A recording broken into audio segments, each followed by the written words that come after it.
y 3 diputados, fue después muy conocido, como Juan Pablo Terra o el doctor Américo Pla Rodríguez.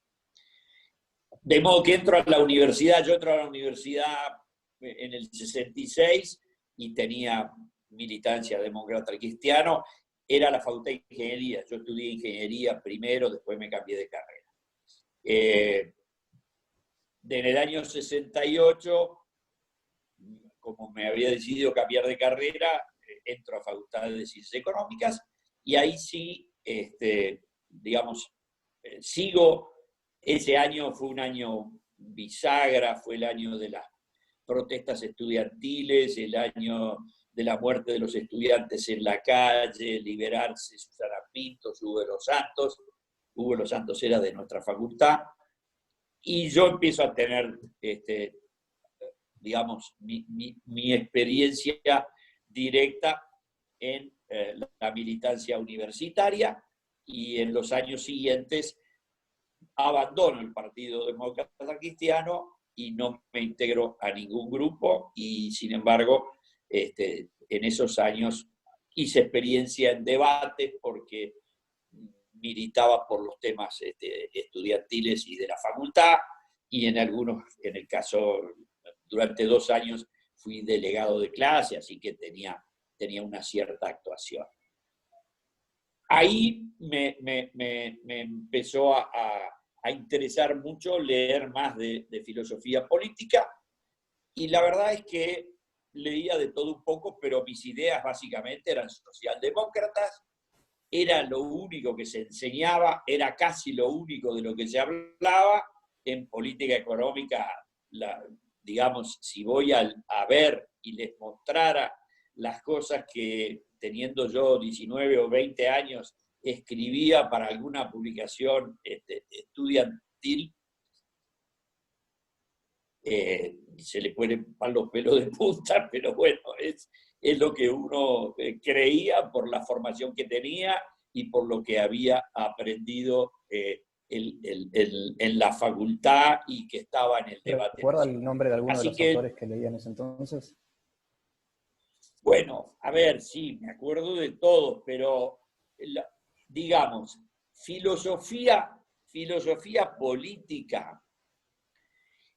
Nosotros en Facultad de Ciencias Económicas era un desastre, era un curso vergonzoso de adoctrinamiento, y en consecuencia los economistas que nos decían que eran los economistas serios en el mundo, eran todos economistas marxistas. De hecho, se leía a unos economistas marxistas norteamericanos que pueden ser conocidos, hoy yo creo que no los conoce nadie, como se llamaba Paul Sweezy y Paul Baran, pero además, por supuesto que teníamos que leer a Marx, y los pensadores, el pensamiento económico, por supuesto jamás dimos los pensadores liberales, entre otras cosas porque, digamos, el curso estaba pensado de otra manera, y tenía que llevar además a la teoría del valor marxista. Entonces teníamos que leer a David Ricardo, y después, cuando íbamos avanzando, leíamos a pensadores latinoamericanos que estaban muy influidos por el pensamiento de Previs en la CEPAL, y ahí estaba Fernando Henrique Cardoso y Faleto, que era otro brasileño, en materia de concepción antropológica y universitaria, Darcy Ribeiro, que era un ex rector de la Universidad de Brasilia, o una señora completamente energúmena que se llamaba Marta Harnecker. Esas eran las lecturas que teníamos, y la verdad es que nuestra formación estaba realmente muy orientada por una concepción básicamente marxista. Pero uno tenía libertad de leer otras cosas, así que yo recuerdo, ahí comencé a leer algunos trabajos de Raymond Aron, un gran intelectual francés. Había autores norteamericanos que no eran marxistas, no eran como Sweezy y Baran, y tenían más encanto, entre ellos uno que fue bastante conocido porque fue embajador norteamericano en la India en tiempos del gobierno de Kennedy, que se llamaba John Kenneth Galbraith y que tenía una visión más, digamos, del Partido Demócrata, rooseveliana y muy orientada a la expansión de las actividades del Estado, que fueron un poco el rasgo del periodo de la post-crisis del año 29.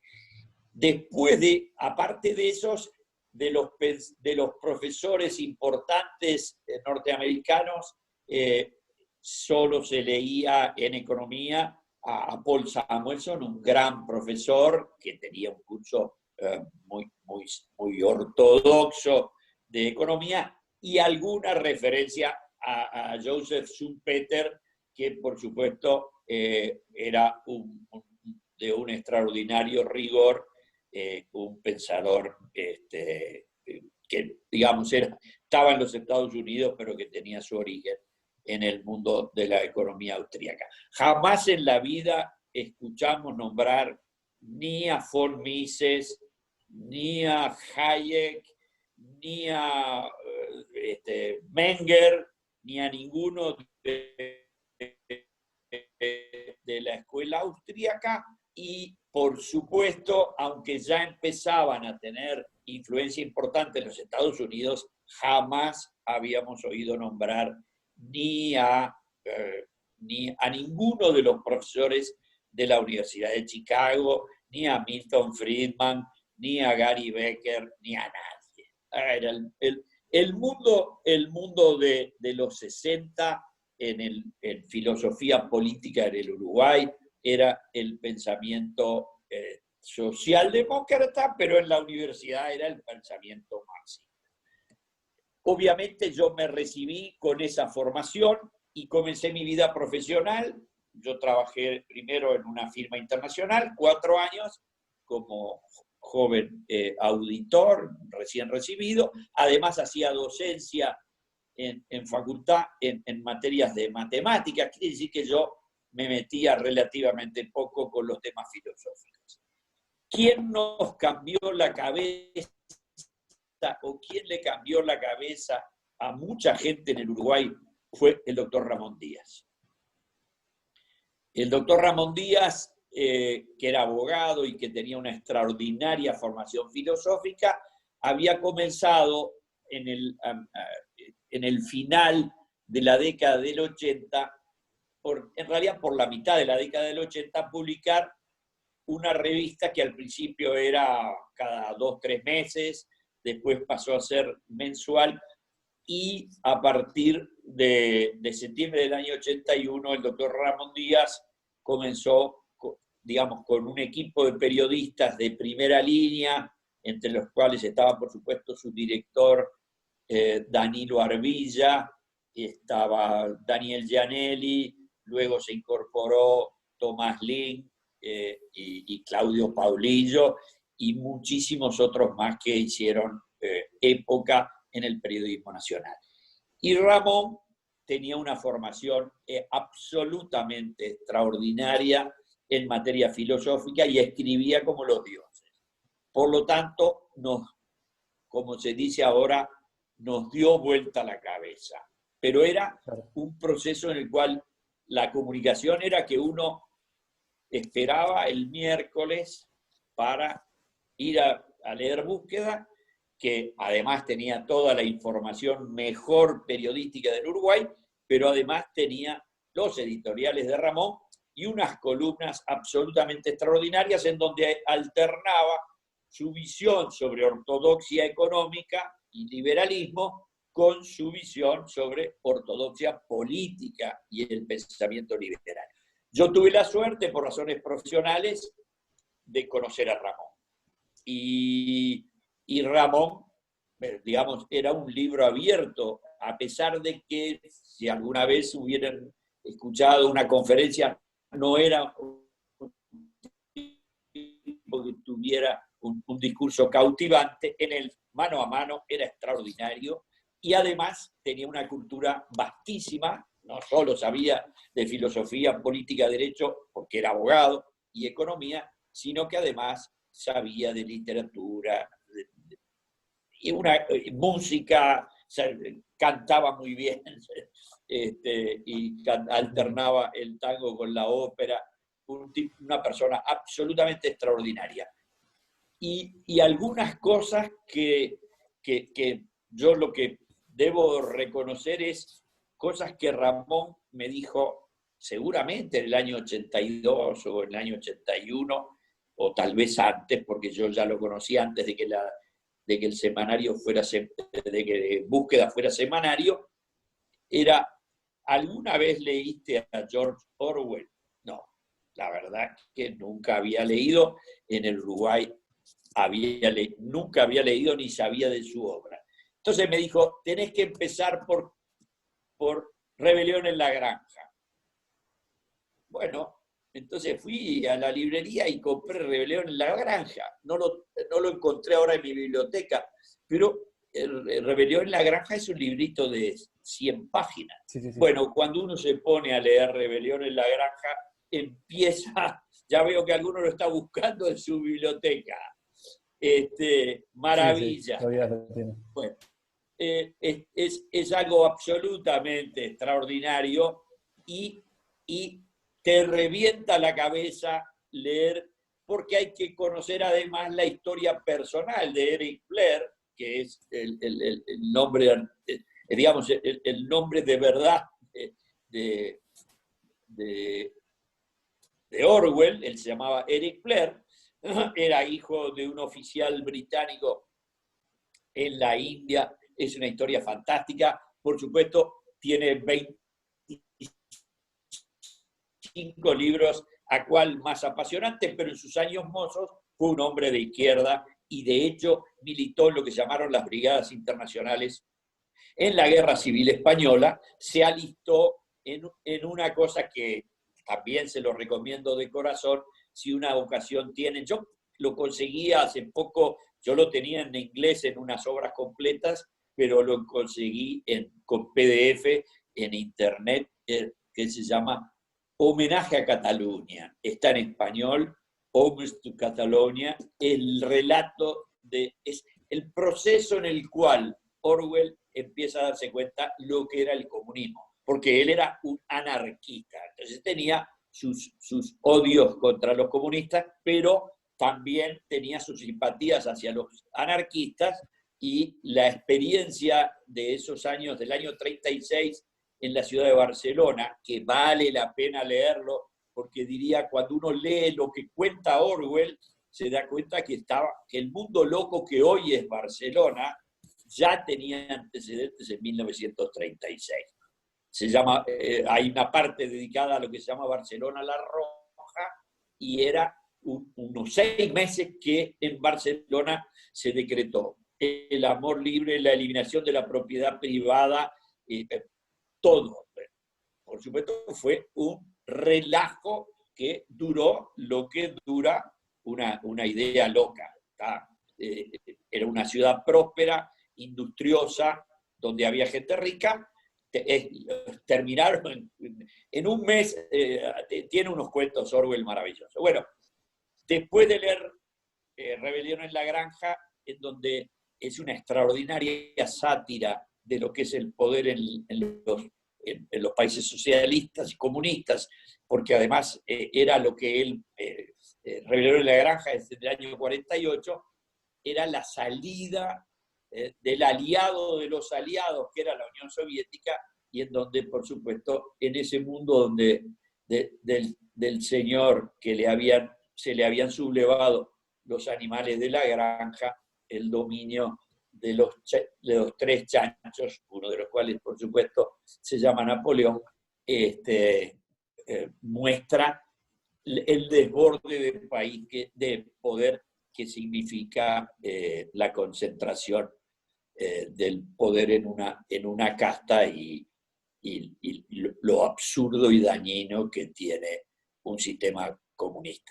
Bueno, después de leer eso leí 1984, que bueno, es la visión que Orwell se hace de cómo sería el mundo si las cosas seguían por el camino en que estaban en el año 1948. Y después se muere en Suiza y por lo tanto no hay ningún libro más, su obra queda para toda la vida. Eso hizo que empezara a leer más autores. En ese momento, ahí por los años 85, 80, bueno, digo, uno leía a Ramón, leía sus editoriales y leía sus recomendaciones, y además se publicaban libros. Por ejemplo, este libro que es de Milton Friedman, que se llama La tiranía del status quo, que es magnífico. Milton Friedman siempre escribió con su señora y había publicado en los 70, ahí al comienzo, sí, un poco antes de esto, había publicado su obra que digamos, que lo hizo famoso, y bueno, y donde, digamos, empezó a difundir, pero públicamente, Free to Choose se llama el libro, Libertad de Elegir, y si hoy quieren ir, se van a YouTube, hay como 10, 12 conferencias en donde Milton y Rose Friedman, que era la señora, que también era economista, cuentan que era, digamos, en qué consistía la libertad económica como prerequisito de la eficiencia, del progreso, de la superación de la pobreza y a su vez de las libertades de los ciudadanos. Había algunos autores franceses también que empezaron a seguir, jóvenes que empezaron a seguir a los viejos maestros. El viejo maestro, por supuesto, era Raymond Aron, que tenía gran admiración por lo que era la sociedad norteamericana. Era una especie de seguidor de quien fue el francés que admiró la política de los Estados Unidos y el sistema político de los Estados Unidos, que fue Alexis de Tocqueville, que visitó Francia, que visitó los Estados Unidos en la década de 1830 y escribió La democracia en América, un libro extraordinario. Y entonces también aparecían ahí un escritor también joven entonces, que se llamaba Guy Sorman, que hacía libros con un enfoque periodístico. Entonces visitaba lugares donde había mucha libertad económica y contaba los efectos del progreso, fuera en el sudeste asiático, fuera en algún lugar en América Latina. Le dedicaba mucho esmero a la situación de Chile, que hizo que Chile saltara de ser sexto o séptimo en América a ser el país más rico, más próspero de América Latina. Empezó a difundirse las ideas liberales que tenía raíz francesa también, además de raíz escocesa, y hay otro autor, por ejemplo, que se llama Henri Lepage, que tiene un libro que se llama Mañana el capitalismo. Era una, digamos, para la juventud o para la gente francesa en los años, yo tendría que fijarme de qué año es la edición, yo lo tengo desde el año 83, pero la edición es del 78, era un shock decir en Francia, mañana lo que va a haber es capitalismo, y la verdad es que efectivamente, digamos, en el mundo las ideas esas empezaron a ganar espacio. De modo que Ramón, además, con el correr de los años, publicó y tuvo instancias de debate con mucha gente. Por ejemplo, con Pablo da Silveira, escribieron un libro que se llama Diálogo sobre el liberalismo.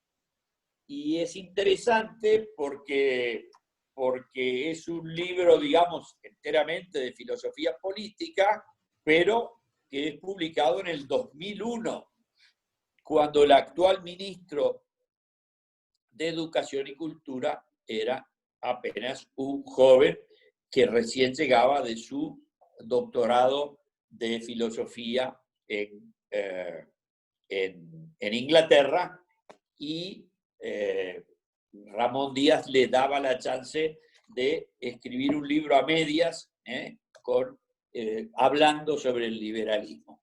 Había también otros autores que uno leía, como les decía, Guy Sorman, la Revolución Conservadora Americana, algún pensador norteamericano de filosofía, que se llamaba Michael Novak, El espíritu del capitalismo democrático, un libro extraordinario. Otro autor junto a Aron, que escribía también desde la óptica liberal, Cómo terminan las democracias, Jean-François Revel. Y Ramón termina escribiendo en los últimos años este libro, Historia Económica del Uruguay, que es una verdadera joya y que yo recomiendo encarecidamente. Hay una edición nueva, esta que yo tengo, la conservo porque tiene la dedicatoria de Ramón Díaz. Aquí veo que el amigo Tobías está bien munido de material de lectura. Yo tengo esta porque tiene la firma de Ramón Díaz y la dedicatoria que Ramón me dio cuando presentó este libro en el año, qué sé yo, cuando fue, debe haber sido en el año 2003. Pero ahora, el año pasado, tuve el honor de presentar la edición que tiene Tobías en su biblioteca, porque es un trabajo de Hernán Bonilla, el actual director de política macroeconómica del Ministerio de Economía, que completó, digamos, los años posteriores que Ramón, por razones de enfermedad, y los años que no vinieron solos, antes de morir, obviamente no había terminado de escribir. Entonces Hernán lo culminó y yo tuve el honor de presentarlo en la Feria del Libro. Me parece que me extendí un poco, pero... No hay problema, porque son todos autores uruguayos y libros que usted recomienda, que la gente, me imagino que los anota y te interesa en leer. Digamos, no, y me parecía que tenía que contarles que antes no había pensamiento liberal, créanme, no es que no existiera. El Uruguay tiene pensamiento liberal desde la Asamblea Constituyente de 1830. Y por lo tanto, los autores y filósofos, pensadores y políticos del siglo XIX vivían inmersos en las ideas liberales, porque la Constitución no era así, y porque la Argentina, 20 años después que el Uruguay tuvo su Constitución, a través de Alberdi, que hoy se cumple, Juan Bautista Alberdi, que hoy se cumple el 19 de junio 116 años de su muerte, 136 años de su muerte. Él murió el 19 de junio de 1884, había escrito en el año 1852 bases de la Constitución Argentina, que no lo traje para mostrárselo, pero que también lo tengo, que es un excelente libro de filosofía del derecho constitucional, y donde Alberdi dice de las constituciones que veo, las de la mayoría de los países de América Latina, no dice de América Latina, de América, no garantizan la primacía de la libertad. Y se refiere a la de Perú, y se refiere a la de Colombia, y se refiere a la de... Y dice, les auguro serios problemas. El único que podrá andar bien es la República Vecina Oriental, porque le dan una primacía al concepto de la libertad en sus bases constitucionales. Fíjense la visión de Alberdi. Por supuesto, ese libro que se llama Base de la Constitución Argentina es el que al año siguiente inspira a todos los constituyentes que arma la Constitución Argentina de 1853 y que determina el formidable proceso argentino que lo convierte en la nación más rica del mundo al comenzar el siglo XX, con el mayor aluvión, mayor captación en términos porcentuales, mayor captación de inmigrantes y mayor prosperidad sobre la base de esa Constitución del 53.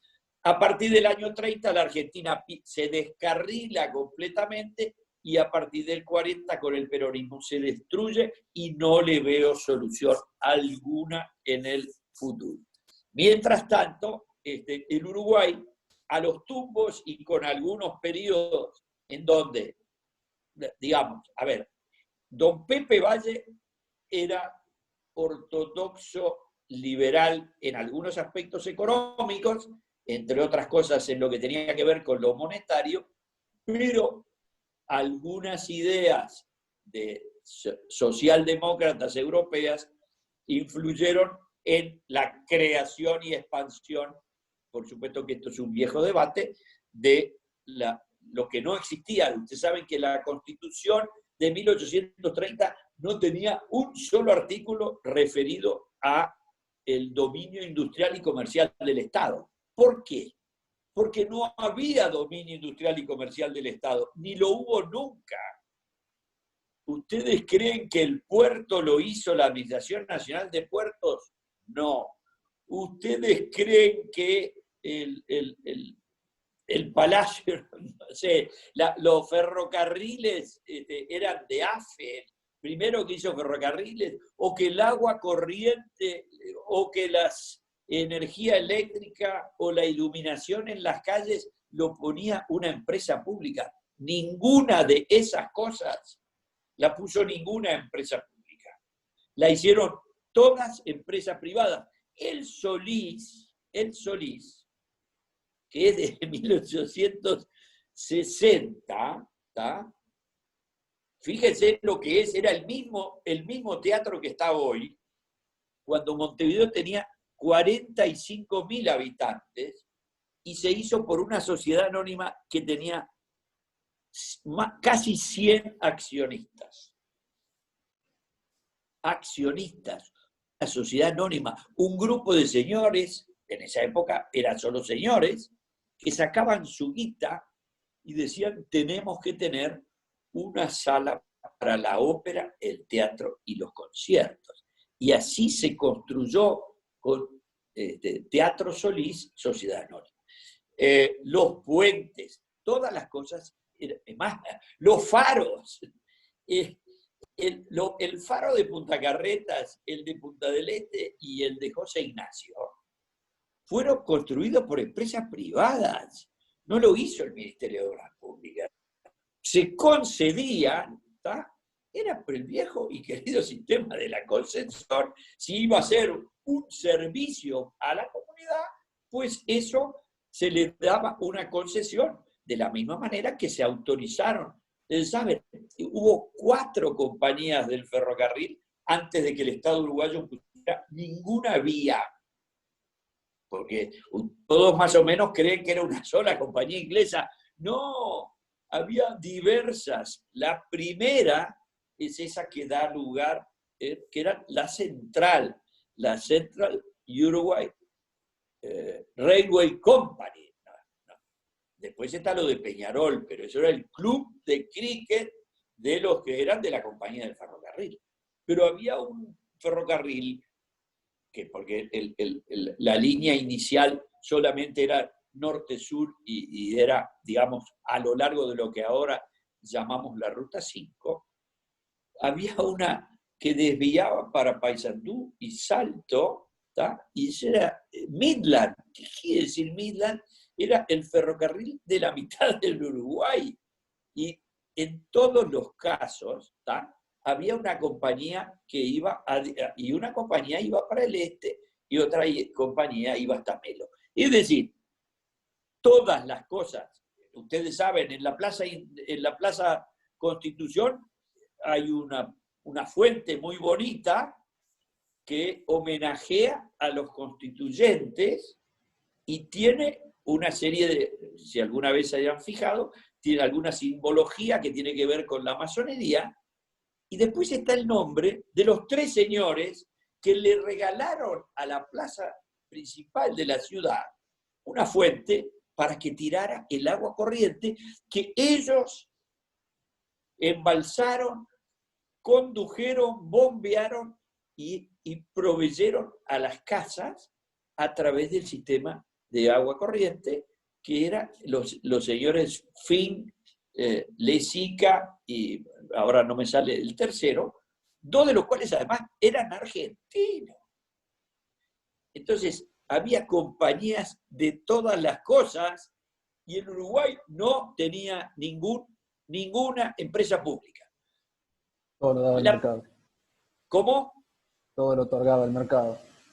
Todo era el mercado y la concesión, porque nadie dice que no tenga que haber, por supuesto que la calle, un puente o un faro tiene que tener un uso colectivo. Muy bien, para eso están los peajes. Miren, el arroyo Miguelete no tenía puente. ¿Y cómo salías? Había que buscar los atajos y los vados para poder cruzar. Y eso significaba que Montevideo quedaba bloqueado, digamos, para salir para el norte y el oeste. Y entonces se le concedió a un señor el puente del Miguelete, donde sigue estando el puente del Miguelete. Lo único que ahora después está el viaducto. Pero el puente del Miguelete se hizo por concesión y tú le pagabas el derecho al señor que había construido el puente. Y había sido el Estado que había autorizado eso. Bueno, en el año 17 hay unas elecciones, Valle logra, digamos, la norma constitucional para que se discutiera nueva constitución. Él quería que se pusiera el famoso invento que había visto, que le había gustado tanto en Suiza, y entonces hay un proceso constitucional que se lleva a cabo una elección para constituyente el 31 de julio del año 1917, que gana el Partido Nacional y pierde Valle. Muy divertido ese episodio y no se sabe, y nunca, seguramente, si yo les pregunto si alguna vez escucharon hablar del 31 de julio de 1916 en el liceo, en la facultad, en el bachillerato, no tienen idea. Bueno, pues en ese momento Valle perdió porque los colorados que no estaban con él, que se llamaban los riveristas, fueron suficientes y se presentaron con lista independiente. El Partido Colorado General Rivera, el Partido Nacional fue junto y el Partido Colorado Vallista fue por otro lado. Entonces se juntaron los del Partido Colorado Rivera entre los que estaba el abuelito de Manini, y el Partido Nacional, y tuvieron la mayoría de la constituyente. Aún así, hubo finalmente un pacto y se aprobó una reforma constitucional que se conoce con el nombre de reforma del 17, que entró en vigencia en el año 18, en el año 19 se hacen las primeras elecciones y tenemos no sé si alguna vez escucharon hablar, un poder ejecutivo bicéfalo. Las elecciones de ese año, para presidente de República la gana Baltasar Brum, pero además de Baltasar Brum, que tenía la representación del Estado, las relaciones exteriores, la seguridad interna y las relaciones internacionales, había uno que administraba el resto de la cosa pública, se llamaba Consejo Nacional de Administración, y que tenía los 9 miembros que le gustaban a Valle. Ahí, en esa Constitución, se pone una sola norma, que se llama artículo 100, y que dice que el dominio industrial y comercial, es decir, primera vez que nombran el dominio industrial y comercial del Estado.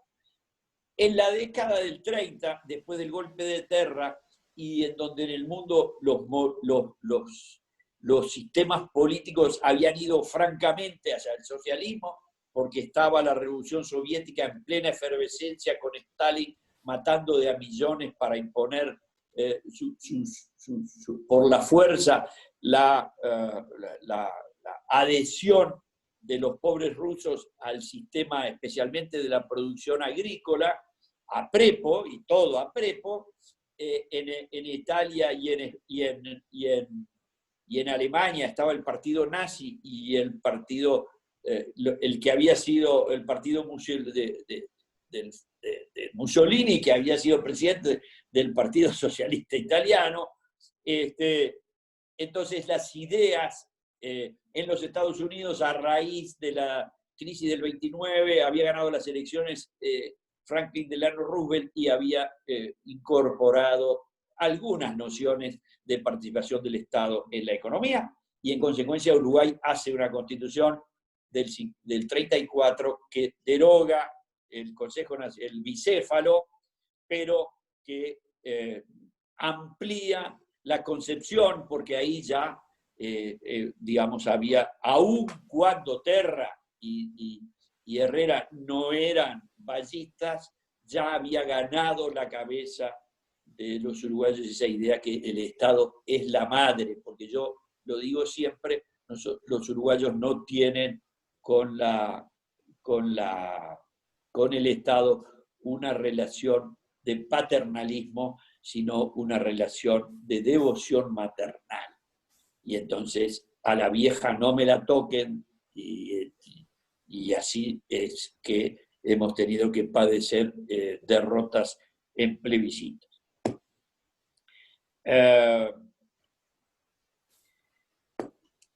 Una de las preguntas, y creo que más o menos con eso podemos redondear, y si quieren alguna pregunta los escucho, era en el momento, así hace 40, 35 años, cuando empezó a hablarse de liberalismo,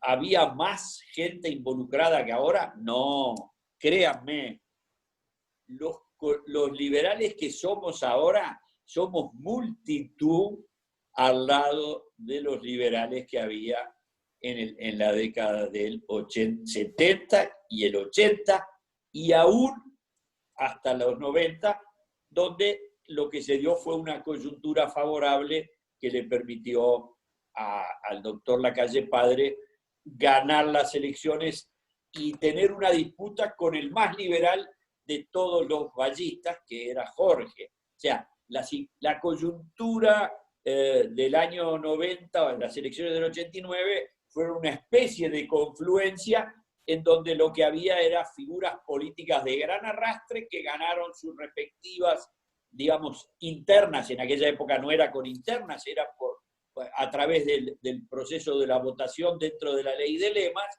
pero que Jorge Valle le ganó una interna, es así, con voto al doctor Tarío, que representaba a Sanguinetti, y a su vez casi, y le ganó a Pacheco, pero sumaban sus votos, y en el caso del Partido Nacional, Lacalle hizo una extraordinaria campaña y se rodeó además de un grupo bastante, de unos cuantos liberales que lo acompañamos muy a gusto y nos dio, cuando éramos muy jóvenes, la chance de aplicar algunas de las cosas que teníamos idea. Él había empezado su campaña diciendo: hay dos cosas que quiero hacer en política, y lo dijo en el año 86, cuando empezó su campaña a la presidencia: quiero derogar el monopolio de los alcoholes, que es de 1931, de ley de ANCAP, y quiero derogar el monopolio de los seguros, que es más viejo, porque es del año 11, de los tiempos de don José Valle Ordóñez.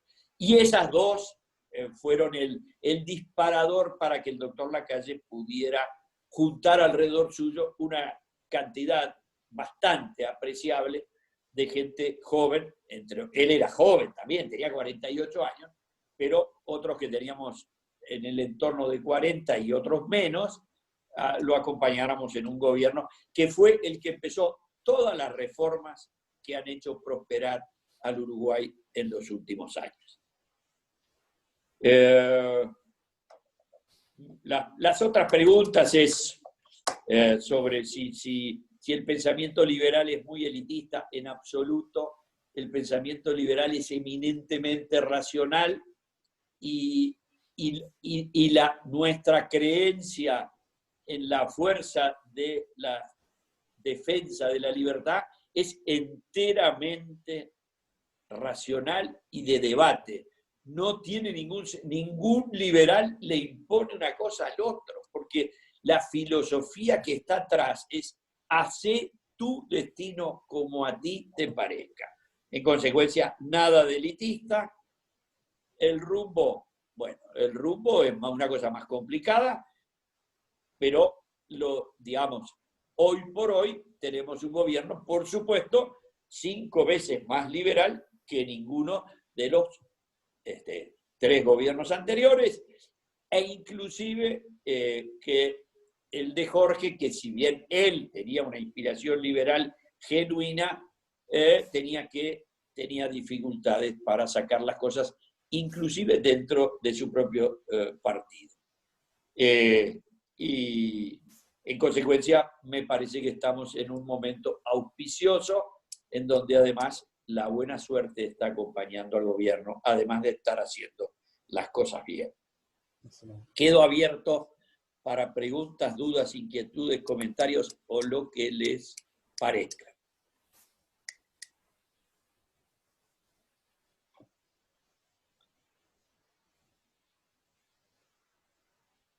¿No hay nadie ahí? Toby, si querés hacer alguna pregunta de las que me habías mandado. Le hagan una seña o algo, ¿no? Sí. Desmutense y hagan la pregunta. Recién Tobías parecía que estaba cambiando el estatus. No, que no se me ocurre ninguna pregunta, pero... No, bueno, no, es obligatorio, no. Me parece que le da un poco de vergüenza porque me había mandado un par de preguntas al privado. Yo anoté una acá que le iba a hacer en algún momento, que es, según él, falta mucho y lo mejor no es hacer futurología, ¿no? Pero usted, Conrado, ¿ve al Frente Amplio volviendo al poder o cree que vienen varios gobiernos no populistas? A ver, yo soy sumamente optimista y por lo tanto, digamos, creo que además el Frente Amplio está pasando un momento muy complicado.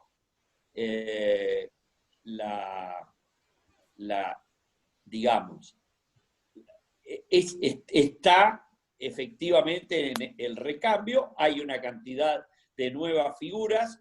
Las nuevas figuras, por supuesto, nadie les ve la estatura de los anteriores, pero es obvio que digamos, esas 3 figuras que han dominado, la historia del Frente es, primero, la figura completa, omnipresente y además de gran fuerza moral, que era el general Seregni, digo, del retorno democrático, ¿no? Más para atrás había otra figura, pero bueno, habían muerto o sido asesinados, como era el caso de Selmar Michelini. Pero en el retorno democrático la figura del Frente fue el general Seregni inclusive hasta que termina el primer periodo digamos, que acceden a un gobierno, que es cuando Lacalle es presidente, Tabaré gana la elección municipal y se convierte en intendente de Montevideo y su figura crece. Y ahí comienza una disputa en donde finalmente Tabaré lo cocina al general y lo deja a un segundo lugar para homenajes y pasa a dominar él completamente el escenario. Pero en la elección siguiente es decir, en la elección aparece el grupo de Asamblea Uruguay. Ustedes saben que en esa época el Frente, en cada elección había un grupo que sacaba la cabeza y en la elección siguiente cambiaba. En la elección del 84, el grupo que sacó ventaja clara fue el de Hugo Batalla, pero se fue del Frente antes de terminar el primer periodo. en el año 89, cuando Lacalle gana las elecciones, el grupo hegemónico del Frente fue el Partido Comunista a través del disfraz que tenía, que se llamaba Democracia Avanzada. Ocurrió 20 días después que cayó el muro de Berlín, pero los uruguayos comunistas no se enteraron, no leían los diarios, por lo tanto el Partido Comunista tuvo bruta representación, que incluyó 3 senadores.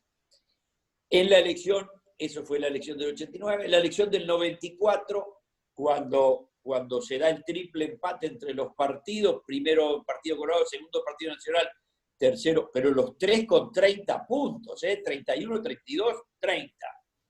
En esa elección, el otro era el Rafael Michelini, que se había quedado con el grupo de Batalla, porque Batalla había vuelto al Partido Colorado. En esa elección, el grupo que saca la cabeza y se convierte en una estrella con más de 3 senadores, no recuerdo si llegó a 4, fue Asamblea Uruguay, es decir, un decano de la Facultad de Ciencias Económicas que siempre había sido de izquierda, pero que era decano de la facultad y por lo tanto, digamos, era consultado como referencia. Danilo Astori entra en la política y gana esa elección.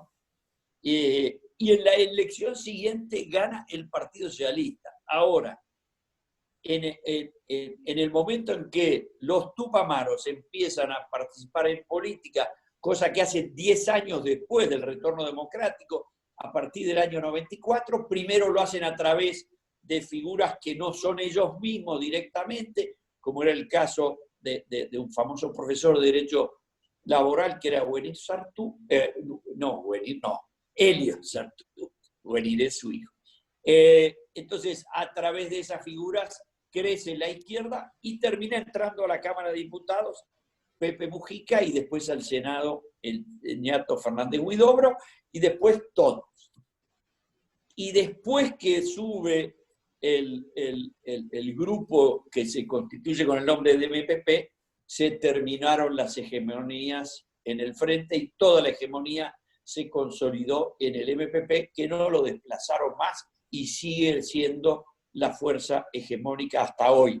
Lo que pasa es que fueron cambiando las fuerzas internas, pudieron, digamos, en realidad el que estaba atrás, que no se metía con esto, era Tabaré Vázquez, y él, digamos, el general Sereni muere en el año 2004, pero ya no tenía chance de competir en esa elección, gana Tabaré, gobierna Tabaré con todos los jefes de bancada del Senado, los pone de ministros, y se hace, digamos, todos los acuerdos necesarios para cocinar a los otros candidatos, concretamente a Danilo Astori. Y bueno, y después vuelve Tabaré, y ahora obviamente Martínez no puede ser un gran líder, pero hay figuras en el Partido Comunista, hay figuras en la izquierda moderada, o sea, Oscar Andrade, Carolina Cose, Yamandu Orsi, que era de MPP, pero juega más independiente, Mario Vergara, qué sé yo, y Alejandro Sánchez. Más o menos esas parecen ser las figuras del futuro. No creo, si el gobierno le va bien, como yo estoy viendo que le va a ir bien, digamos, la disputa de las próximas elecciones será pareja, como fue la última, en donde seguramente Daniel Martínez no tenga la chance que tuvo en esta ocasión, que casi llega en el disco con un remate muy impresionante el 24. Bueno, en la pregunta de chatear, recientemente dijo Bonilla que considera que el periodo de fin de la Guerra Grande, como el periodo más liberal de la historia uruguaya, considero que hay marcha atrás con la moneda fiat. A ver, el tema de la moneda está arriba de la mesa en el mundo entero. Si eso va a eliminar, o sea, por ejemplo, está muy claro que hay mucha gente muy desconforme con y piensen en la Argentina, ¿no? con lo que es las funciones de los bancos centrales que han arruinado a través de sus políticas y, por supuesto, algunos sectores. Yo no soy experto en derecho en temas de economía monetaria. Lo único que sé es que el Uruguay, que no tuvo moneda propia en los 100 años, sí empezamos a tener a partir de la década del 60, mediados de la década del 60. Los primeros 35 años en Uruguay no había ninguna moneda, sino que era cualquier moneda, y las monedas valían lo que valían. Y no había, por supuesto, no hubo inflación en los primeros 100 años de vida. Hubo periodos de deflación y luego volvían en el largo plazo.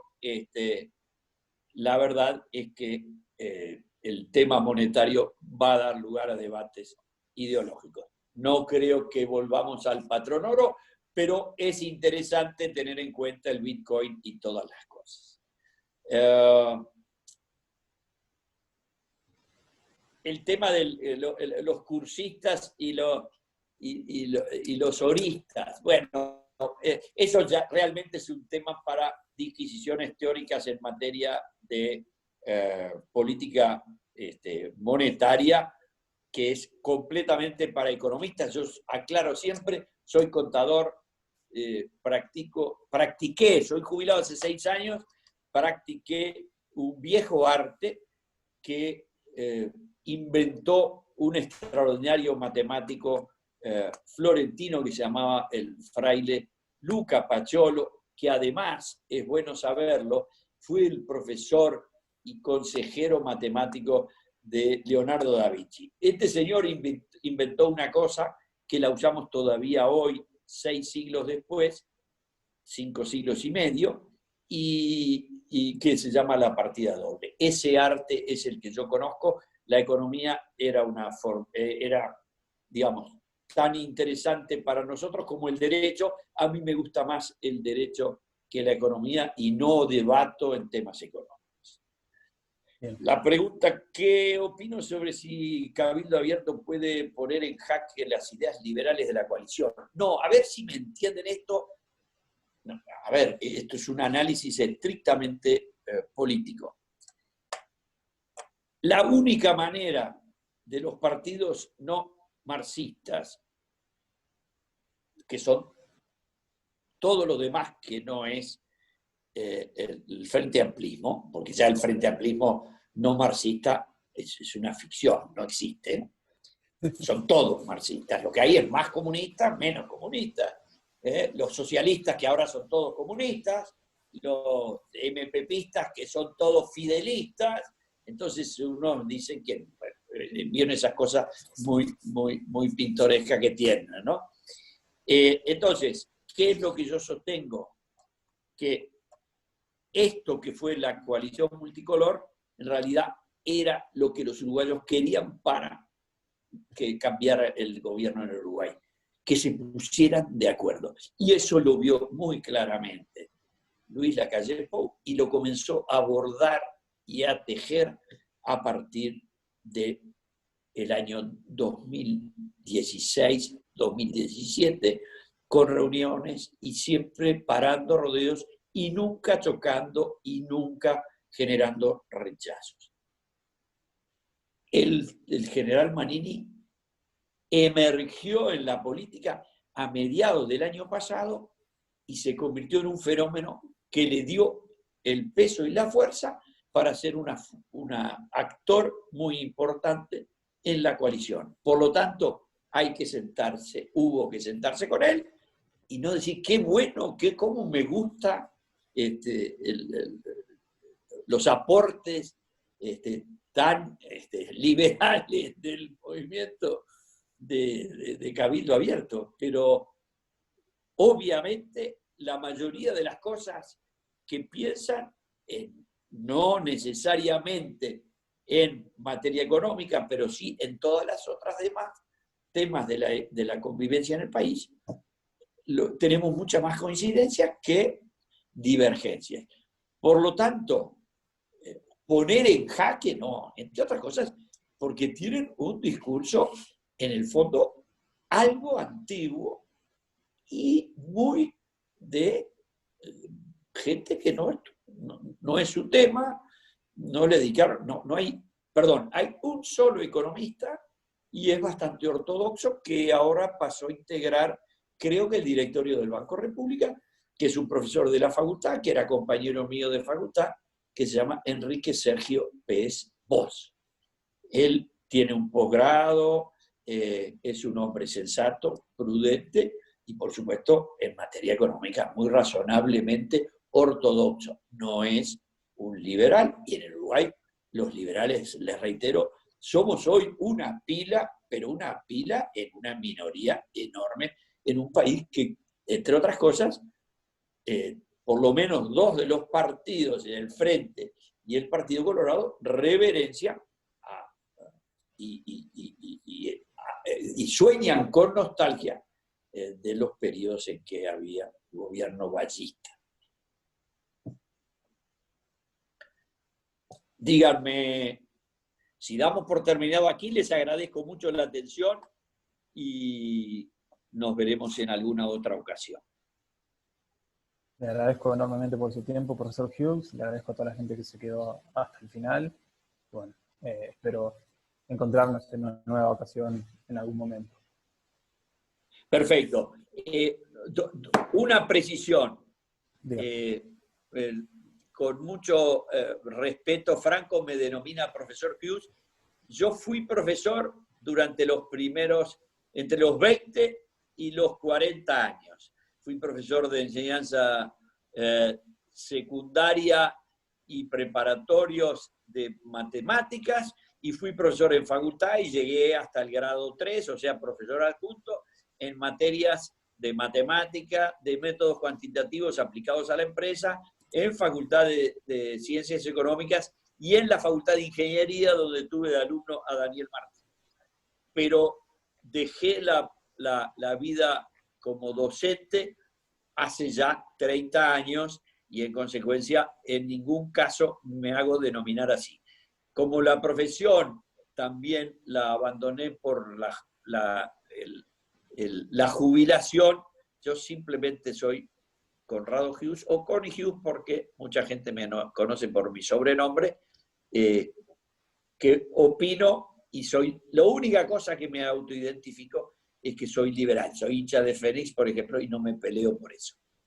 De hecho, le digo, profesor de admiración, no por otra cosa. Y una cosa, si a alguno le interesa el fenómeno de la destrucción de un país por el comunismo, les recomiendo dos libros.